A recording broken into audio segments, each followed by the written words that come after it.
Hello students, मैं Purnima Gupta, assistant professor department of psychology RS college Tarapur Munger university में कार्यरत हूँ। आज मैं आपके सामने डिग्री पार्ट 1 साइकोलॉजी ऑनर्स के सेकेंड पेपर के सिलेबस से एक टॉपिक लेकर उपस्थित हूँ। यह topic degree part 2 psychology subsidiary के सिलेबस से भी संबंधित है। आज का टॉपिक है अहम रक्षा युक्तियाँ या ईगो डिफेंस मैकेनिज्म।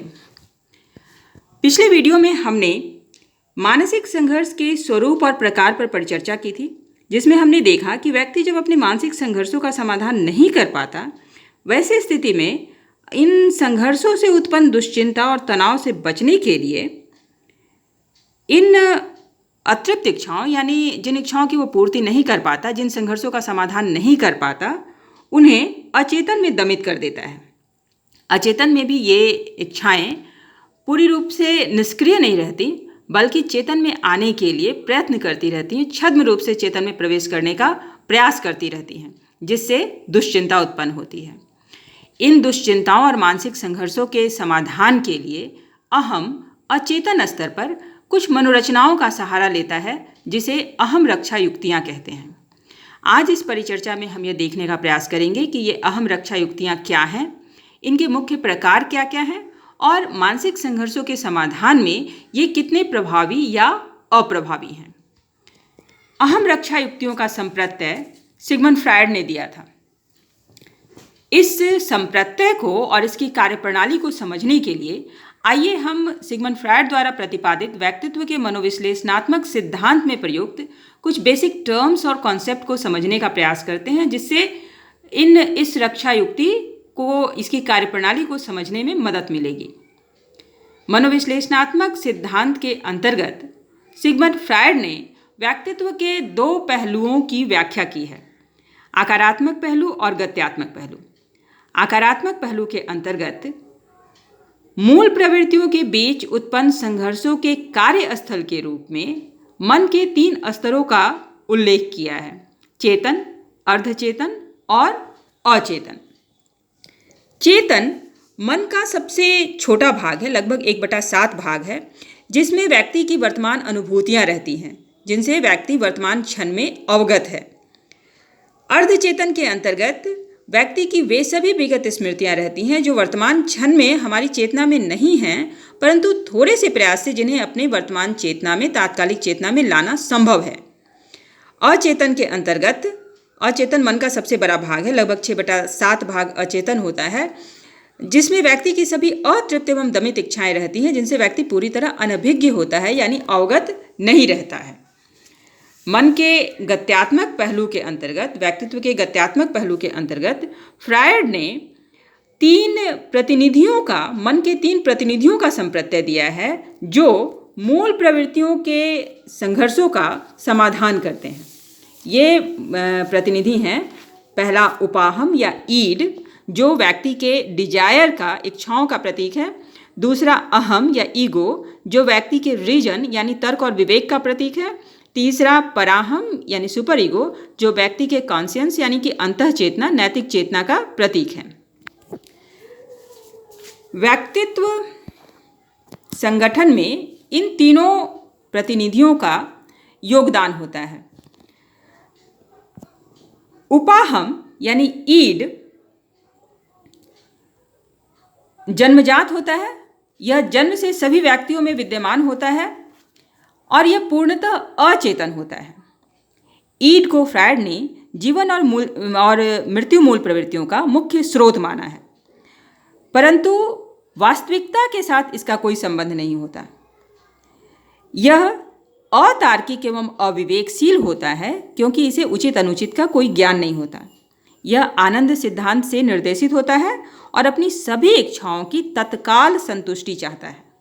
दूसरी ओर सुपर ईगो यानी पराहम नैतिक मूल्यों और आदर्शों का स्रोत होता है, जो नैतिकता के सिद्धांत से निर्देशित होता है, जिसका उल्लंघन करने पर व्यक्ति में दोष एवं पश्चाताप की भावना उत्पन्न करता है। इन दोनों के बीच समायोजन स्थापित करने का कार्य व्यक्ति का अहम यानी ईगो करता है, जिसे फ्रायड ने स्लेव ऑफ 2 मास्टर्स यानी ईड और सुपर ईगो का गुलाम माना है, जिसे इन दोनों के आदेशों का पालन करना पड़ता है। ईगो को वास्तविकता का ज्ञान होता है, इसका वास्तविकता के साथ संबंध होता है, वास्तविकता का ज्ञान होता है और यह यथार्थ सिद्धांत यानी वास्तविकता के सिद्धांत से ही निर्देशित होता है।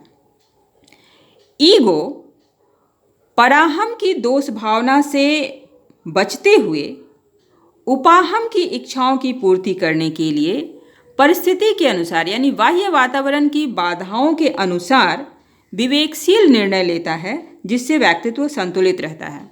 इसलिए फ्रायड ने इसे व्यक्तित्व का मुख्य कार्यपालक माना है। परंतु ईगो का यह कार्य आसान नहीं होता। इस कार्य को करने में यानी व्यक्तित्व संगठन बनाए रखने के लिए इसे तीन मुख्य दुश्चिंताओं का प्रबंधन करना पड़ता है। ये दुश्चिंताएं हैं रियलिस्टिक एंजाइटी, न्यूरोटिक एंजाइटी और मोरल एंजाइटी। पहली दुश्चिंता यानी रियलिस्टिक एंजाइटी उस एंजाइटी को कहते हैं जिसका कारण व्यक्ति को ज्ञात होता है। ये ऐसा भय है जिसके मूल कारण के प्रति व्यक्ति चेतन होता है, अवगत होता है और वो कारण उस कारण की वो पहचान कर सकता है।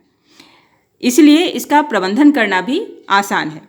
जैसे किसी को परीक्षा में असफलता का भय हो, कुत्ते के काटने का भय हो, तो कारण क्या है ये पता होता है, इसके प्रति व्यक्ति चेतन होता है।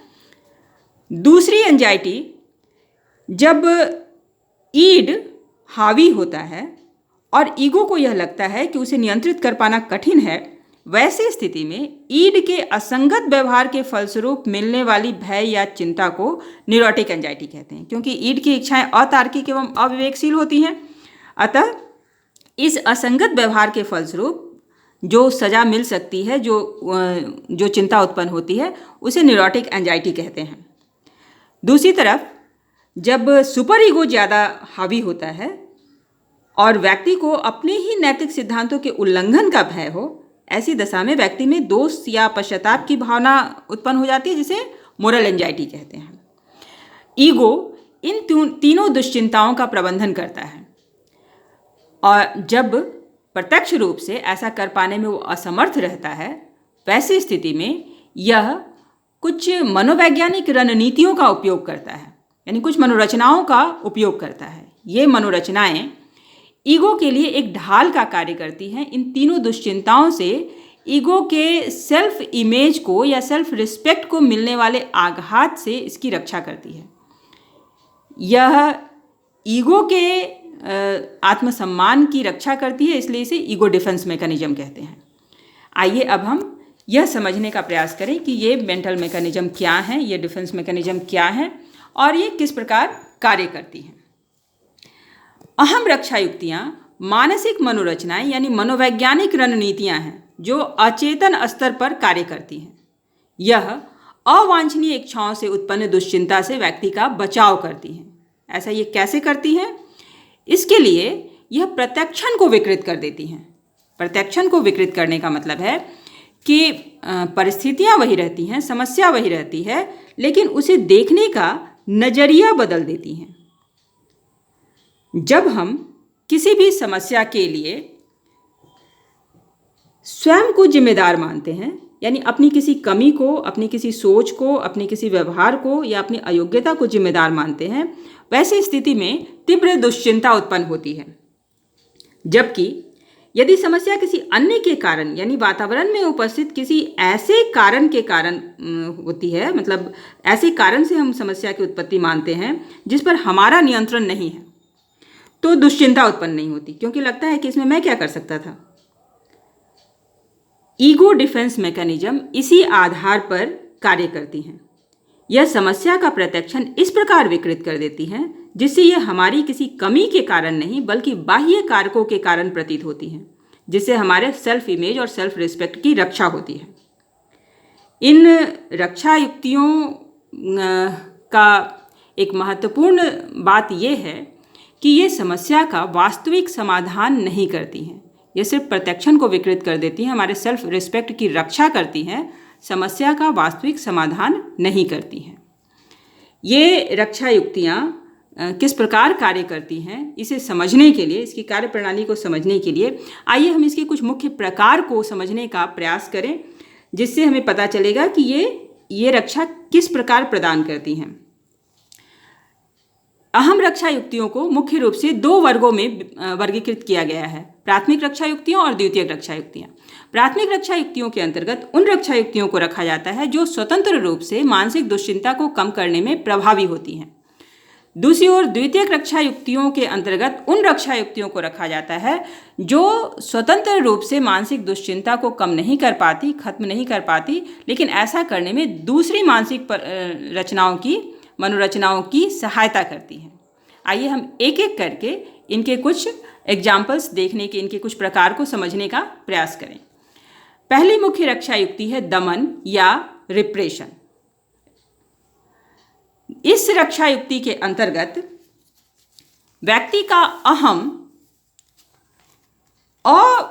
अप्रिय स्मृतियों, अनैतिक और असामाजिक इच्छाओं जो हमारे आत्मसम्मान के लिए घातक हैं, जिसे स्वीकार करना हमारे लिए घातक है, उनको चेतन में प्रवेश करने से अवरुद्ध कर देती हैं, रोक देती हैं, यानी सेंसर लगा देती हैं, जिससे व्यक्ति इससे अवगत नहीं रह जाता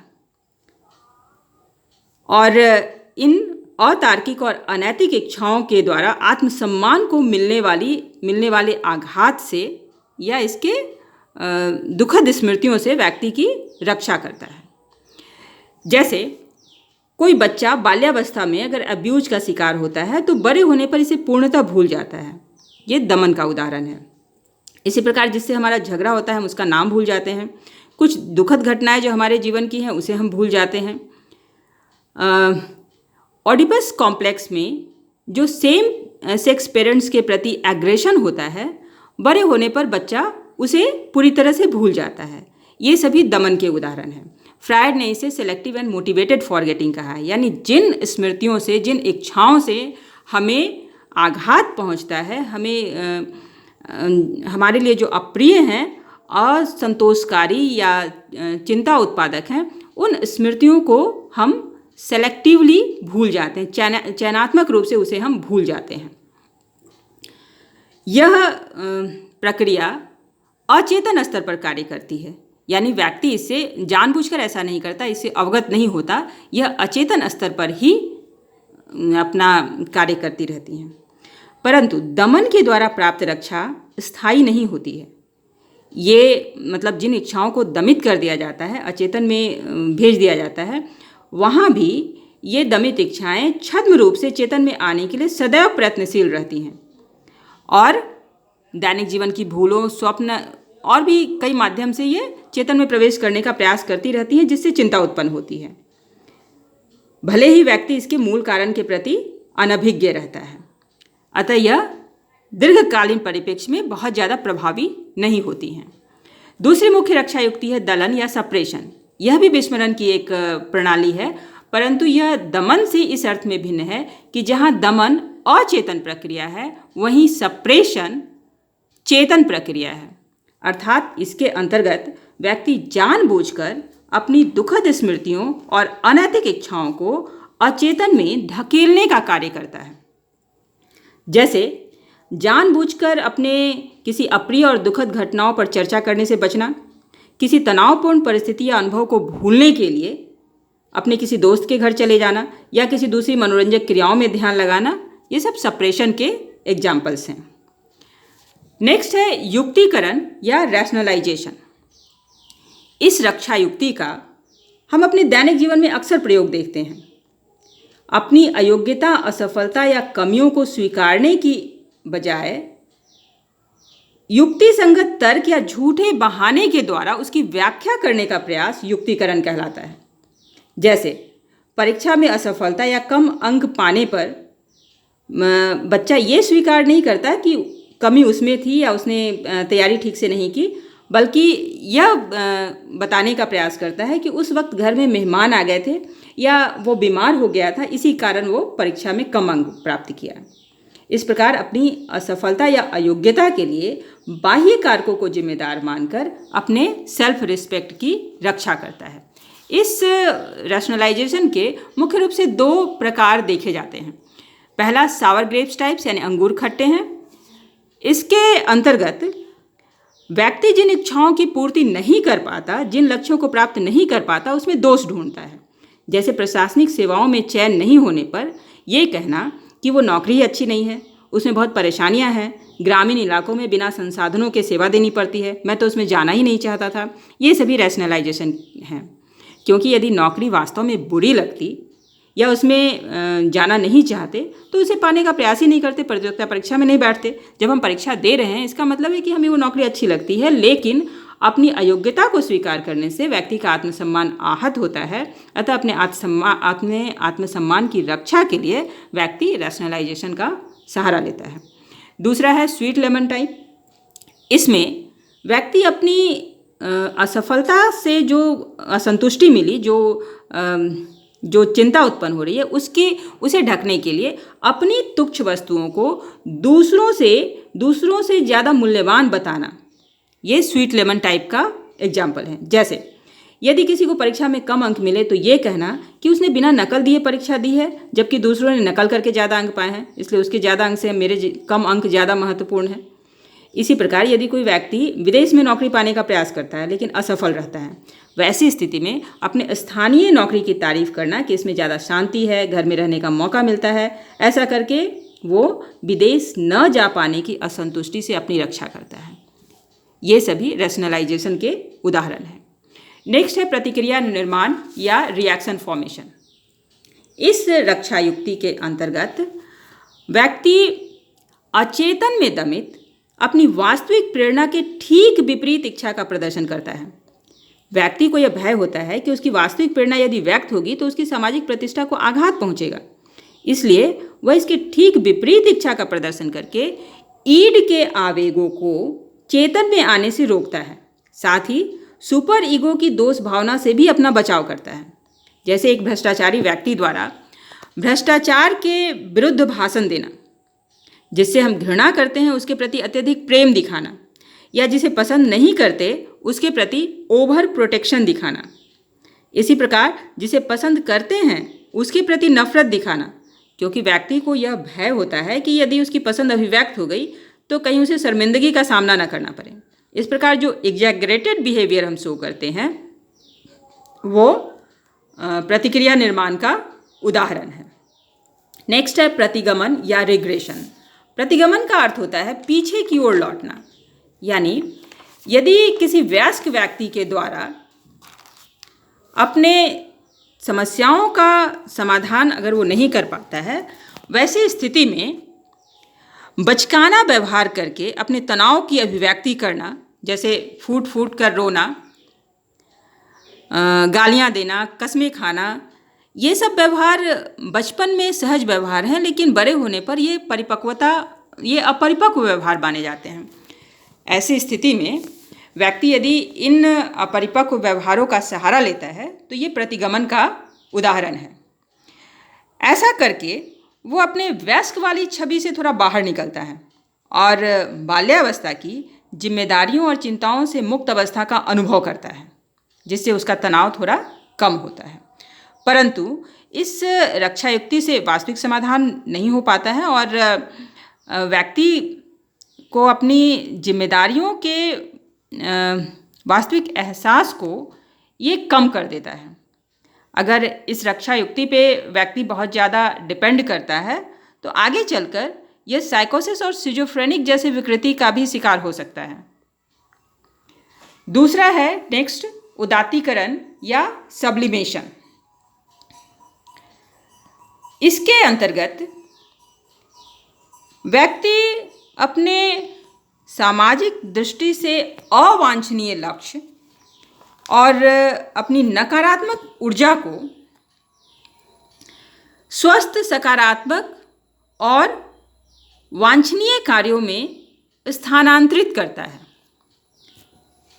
यानी अपनी नकारात्मक ऊर्जा को सकारात्मक कार्य में लगाना उदात्तीकरण कहलाता है। जैसे किसी आक्रामक व्यक्ति का सफल खिलाड़ी बनना, प्रेम में निराश व्यक्ति द्वारा श्रेष्ठ साहित्य रचना करना, संतानहीन व्यक्ति द्वारा अनाथालय या स्कूल खोलना। इस रक्षा युक्ति से व्यक्ति को दोहरा लाभ मिलता है। एक तरफ तो उसे अपनी निराशाओं से मुक्ति मिलती है, दूसरी तरफ सामाजिक प्रतिष्ठा भी प्राप्त होती है। अतः यह रक्षा युक्ति सर्वाधिक रचनात्मक रक्षा युक्ति है। जितनी भी रक्षा युक्तियां हैं उसमें सबसे धनात्मक, सबसे सकारात्मक रक्षा युक्ति यही है। अब हम देखते हैं कि द्वितीयक रक्षा युक्तियां क्या हैं। पहला है प्रक्षेपण या प्रोजेक्शन। प्रक्षेपण अपनी कमियों को दूसरों में देखना, यानी वास्तव में व्यक्ति के अचेतन में दमित इच्छाएं अगर असामाजिक, अवांछनीय या अनैतिक हों तो उसे चेतन रूप से स्वीकार करने से व्यक्ति के आत्मसम्मान को धक्का पहुंचता है। ऐसे में दूसरों में उन दुर्गुणों और कमियों को देखता है। जैसे अगर व्यक्ति खुद चोर है तो उसे दूसरे सारे लोग चोर लगते हैं। यदि वो खुद किसी से घृणा करता है तो उसे लगता है कि दूसरे उससे घृणा करते हैं।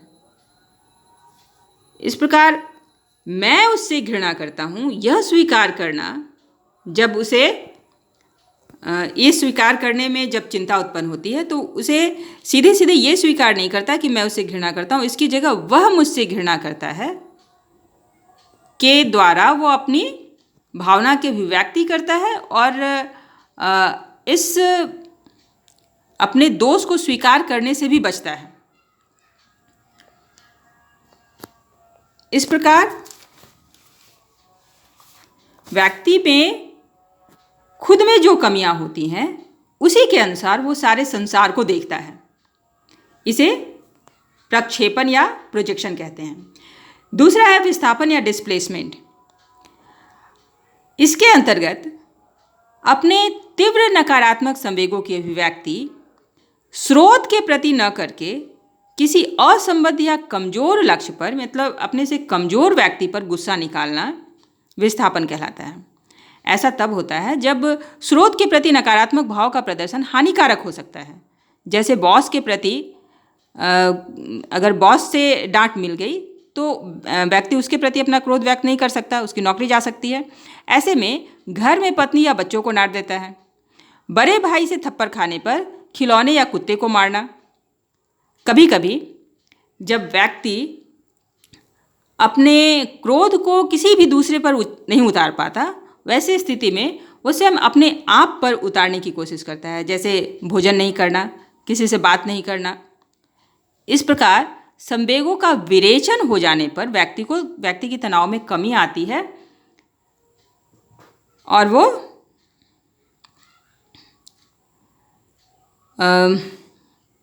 अच्छा महसूस करता है। नेक्स्ट है क्षतिपूर्ति या कंपनसेशन। अपने किसी कमी को, अपनी एक क्षेत्र में कमी को छुपाने के लिए दूसरे क्षेत्र में अधिक योग्यता हासिल करना क्षतिपूर्ति कहलाता है। जैसे एक अंधा व्यक्ति संगीत में निपुणता पाने की कोशिश करता है, इसी प्रकार एक विद्यार्थी जो शारीरिक रूप से कमज़ोर है, उसके कारण वो सफल एथलीट नहीं बन पाता, सफल खिलाड़ी नहीं बन पाता, तो पढ़ाई में निपुणता प्राप्त करके अपनी विफलता को ढकने का कोशिश करता है और इस प्रकार निराशा और तनाव से मुक्ति पाने का प्रयत्न करता है। हीन भावना से अपने अहम की रक्षा करता है। इसे क्षतिपूर्ति कहते हैं। नेक्स्ट है अस्वीकरण या डिनायल। अस्वीकरण का अर्थ होता है वास्तविकता को नकार देना।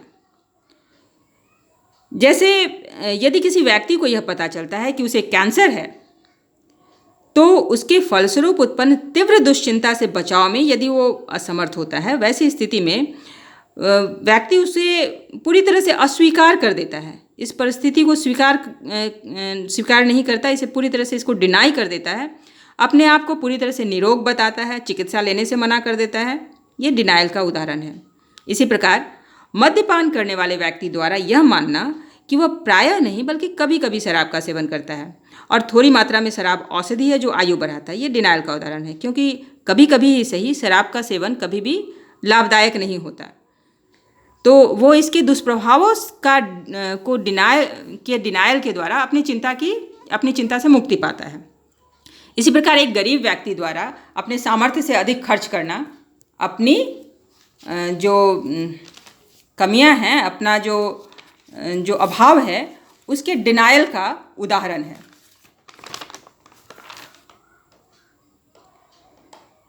इस रक्षा युक्ति से प्राप्त संतुष्टि भी क्षणिक होती है, क्योंकि ये समस्या की जटिलता को और बढ़ाने वाली होती है। समस्या का समाधान तो नहीं कर रही, समस्या की जटिलता को और बढ़ा देती है। नेक्स्ट है आत्मीकरण यानी आइडेंटिफिकेशन। इस रक्षा युक्ति में व्यक्ति अपने वास्तविक जीवन में प्राप्त असफलता और कमजोरियों पर पर्दा डालने के लिए किसी प्रभावशाली एवं प्रतिष्ठित व्यक्ति का अचेतनतया अनुकरण करके उसके साथ तादात्म्य स्थापित करने का प्रयास करता है। इसके द्वारा अचेतन रूप से वह उसके मान सम्मान, प्रसिद्धि, योग्यता आदि को अपने व्यक्तित्व में स्थानापन्न कर आत्मसंतुष्टि प्राप्त करता है। यानी इस रक्षा युक्ति में व्यक्ति अपने आदर्श व्यक्तित्व के साथ सिर्फ भावनात्मक जुड़ाव ही नहीं महसूस करता, बल्कि अनन्यता की अनुभूति करता है, उसकी उपलब्धियों से व्यक्तिगत संतुष्टि अनुभव करता है, और इसीलिए वो उसके व्यवहार का, उसकी बातों का आत्मीकरण करता है, उसके जैसा व्यवहार करने का प्रयास करता है। आत्मीकरण का एक एक्सट्रीम उदाहरण स्टॉकहोम सिंड्रोम में पाया गया, जहां पर विक्टिम के द्वारा अपने शक्तिशाली और आक्रामक शत्रु के प्रति भावनात्मक लगाव और उसके कार्यों का आत्मीकरण पाया गया। ऐसा करके विक्टिम अपने अब्यूजर के प्रति भावनात्मक लगाव दर्शाकर वो अब्यूज को अवॉइड करना चाहता है, ताकि अब्यूजर उसके प्रति भावनात्मक लगाव महसूस कर सके, उसके प्रति एम्पैथी दिखा सके और अब्यूज में कमी आए। तो ये एक रक्षा युक्ति का उदाहरण है। नेक्स्ट है बौद्धिकता या इंटेलेक्चुअलाइजेशन। जब व्यक्ति कोई तीव्र संवेगात्मक परिस्थिति में होता है, जब व्यक्ति के सामने कोई तीव्र संवेग उत्पन्न होता है, वैसी स्थिति में अपनी पीड़ा से बचने के लिए दूसरी गैर जरूरी तार्किक बातों पर ध्यान देना बौद्धिकता कहलाती है। जैसे किसी के पिता का निधन हो गया तो भावनात्मक उद्वेग और विक्षोभ से बचने के लिए वह दाह संस्कार के सामान की व्यवस्था, संबंधियों को फ़ोन करने, उनके बैठने की व्यवस्था आदि के बारे में सोचने लगता है। वह दुखी नहीं रहना चाहता, इसलिए अपने ध्यान को इन व्यवस्थाओं में उलझा देता है जो उसी परिस्थिति का हिस्सा होते हैं। इस प्रकार हमने कुछ मुख्य रक्षा युक्तियाँ देखी। रक्षा युक्तियाँ और भी हैं।